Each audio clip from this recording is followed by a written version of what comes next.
Welcome to Majestic Meditations and more. Today's video is on building your intuition.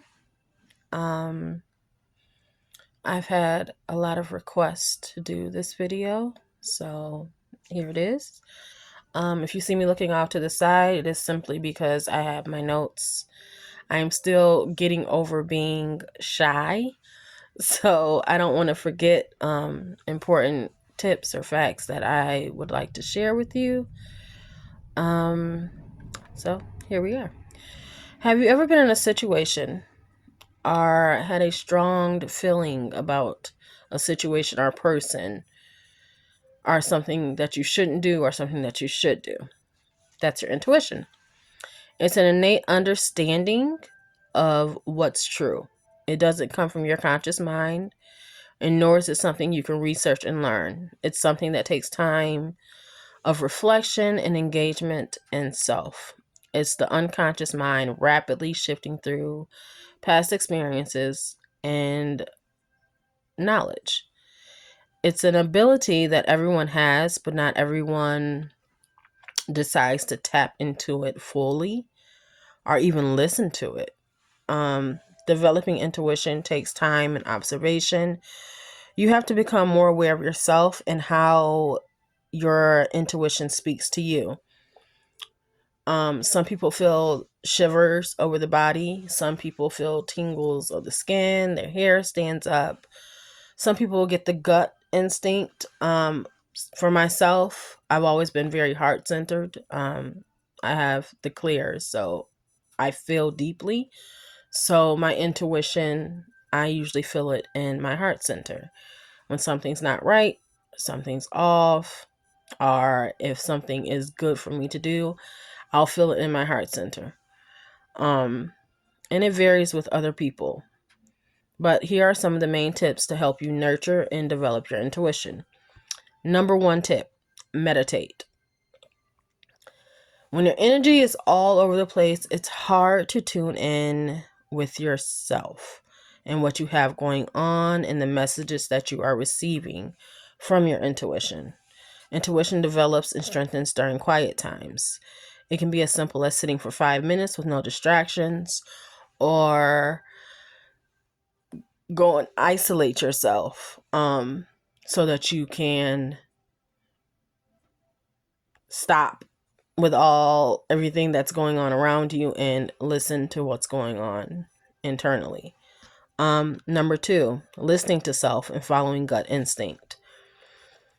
You remember when you were a kid and you would meet someone and immediately you would feel this funny feeling that would tell you that it's something about them that you did not like, but you couldn't figure out what it is. And then you still had people saying, well, even if they were a family member, you still had people saying, well, go give them a hug. No, don't do that. That was your intuition. And that's the intuition telling you that it's something about that person that does not sync up with your energy. And a lot of people ignore it. And I think that's what causes so much confusion later on in life, because as kids, you're told to go against your intuition, when in reality, we should be lining up with it. It would save a lot of people. When you get that funny feeling in the pit of your stomach in regards to a person or situation, listen to it. Again, I repeat, listen to it. Because we live in a society where everyone has an opinion, you have to build a relationship of trust with yourself. It's almost impossible to build your intuition when you don't trust yourself, because you don't know if you are picking up the energies of others or if you're truly listening to what your body is trying to tell you. After seeing positive outcomes, after following your gut instinct, it helps you reinforce things for you. You can start with something lightweight, like, which route should I take on this drive to take the pressure off of feeling like, am I getting this right? Is it me that's trying to do this, or is it fear driving me? I've always been pretty in tune with my gut instinct, but once I started this journey, I knew I was on another level when I went on my first solo trip. Had I not been in tune, I would have likely been one of those missing girls, and had my face plastered across the screen somewhere because I had no clue truly what I was doing. I did not know where I was. Um, and by following my gut instinct in my heart, I was able to make decisions that secured my safety and put me in safer environments, because it's not safe for a woman to be traveling at 1 o'clock in the morning and at late night in a city that they are not accustomed to. But because I listened to my gut instinct and what my heart was telling me, I was able to navigate it a little bit better, because there were people that I did, especially as far as getting rides with Uber and I think taxi and Lyft, I declined because their energy was off and I could feel it. Number 3, body scans. Many of us ignore the way we physically feel and we just keep pushing through one situation to the next. Make a practice of acknowledging the way your body feels, what it's telling you.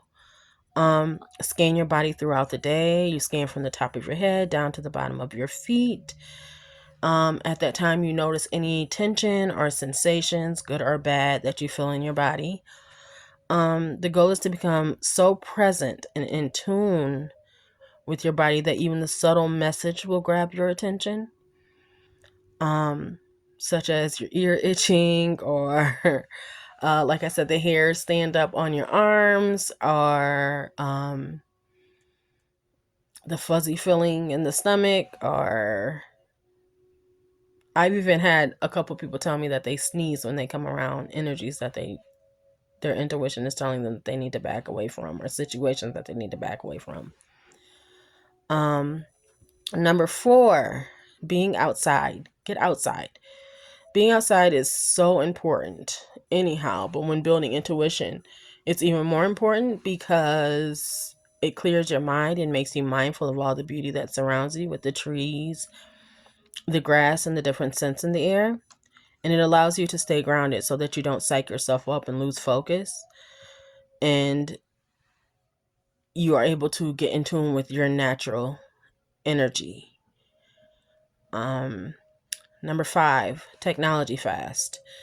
This is probably one of the more important ones that I think a lot of people miss. It's hard to do because of the society we live in. We can become so obsessed and consumed with everything that is going on that we might not even know when our intuition is speaking to us. So freeing up from digital free space could allow messages to float from your subconscious and strengthen your intuition.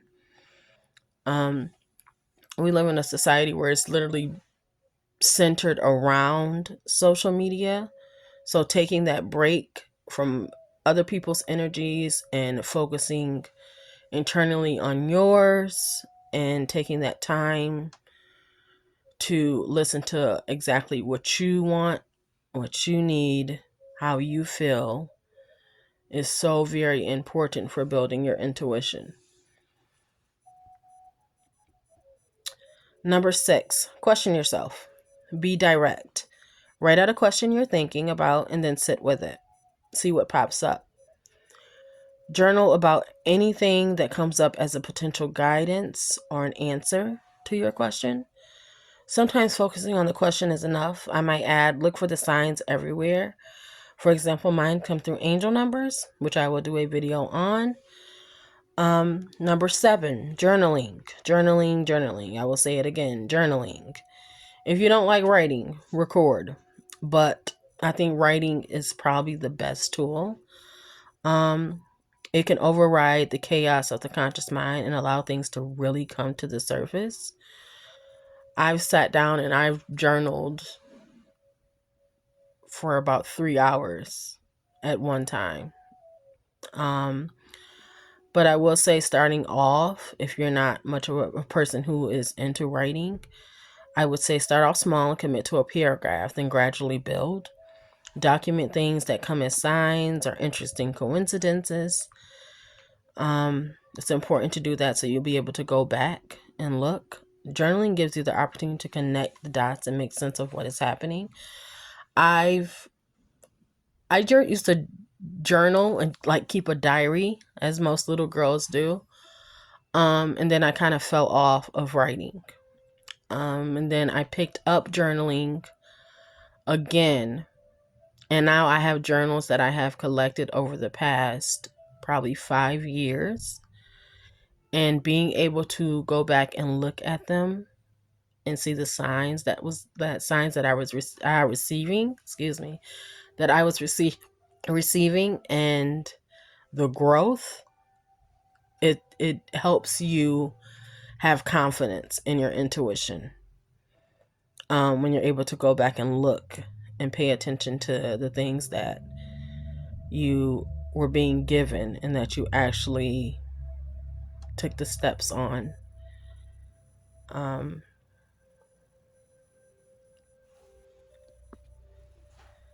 The next one piggybacks off of journaling. Start a dream notebook. When you wake up, try to jot down what you can remember in your dream and see if there are messages that resonate.